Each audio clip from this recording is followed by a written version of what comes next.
নামাজ কায়েম করুন বন্ধু, কারণ এপারের চেয়ে ওপারের জীবন বেশি সুন্দর।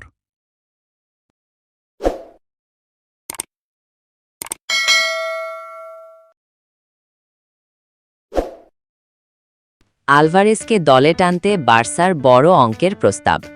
আর্জেন্টাইন তারকা হুলিয়ান আলভারেজকে দলে ভেড়াতে অ্যাটলেটিকো মাদ্রিদের সঙ্গে আলোচনা চলছে বার্সেলোনার। ইউরোপীয় গণমাধ্যমের সূত্রমতে ২৬ বছর বয়সী এই স্ট্রাইকারকে দলে টানতে ইতোমধ্যে ১০ কোটি ইউরো মূল্যের একটি আনুষ্ঠানিক প্রস্তাব দিয়েছে বার্সেলোনা। চুক্তি সম্পন্ন করতে কাতালান ক্লাবটি হুয়ানমা লোপেজকে মধ্যস্থতাকারী হিসেবে ব্যবহার করছে। বার্সেলোনা ইতোমধ্যে আলভারেজের প্রতিনিধিদের সঙ্গে যোগাযোগ করেছে এবং অ্যাটলেটিকোর সঙ্গেও আলোচনা চালিয়ে যাচ্ছে। তবে যতটুকু জানা যাচ্ছে, অ্যাটলেটিকো তাদের এই ফরওয়ার্ডের জন্য আরও বেশি দলবদল ফি দাবি করছে।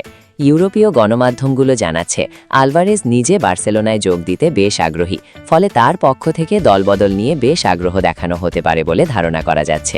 দরদামে যদি কোনো ঝামেলা না হয়, আগামী মৌসুমে বার্সেলোনায় দেখা যেতে পারে আর্জেন্টাইন তরুণ তারকাকে।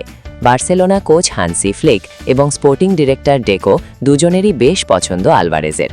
মাসখানেক আগে ইউরোপিয়ান গণমাধ্যমে এসেছিল যে আগামী দলবদলে আলভারেজ বার্সার প্রধান লক্ষ্য। ক্লাবটি গত প্রায় ১ বছর ধরে এই আর্জেন্টাইন ফরওয়ার্ডের ওপর কড়া নজর রাখছিল বলেও শোনা যাচ্ছে।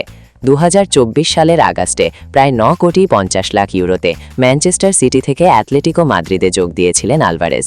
ক্লাবটির সঙ্গে ২০৩০ সাল পর্যন্ত তার চুক্তি রয়েছে। ক্লাবটির হয়ে ৪৯ ম্যাচে ২০টি গোল করেছেন আলভারেজ। তবে লা লিগা ২৯ ম্যাচে ৮ গোল, চ্যাম্পিয়ন্স লিগেই ১৫ ম্যাচে ১০ গোল, বেশি উজ্জ্বল ছিলেন তিনি। এর আগে ২০২৪-২৫ মৌসুমে সব প্রতিযোগিতা মিলিয়ে ৫৭ ম্যাচে ২৯টি গোল করেছিলেন এই স্ট্রাইকার।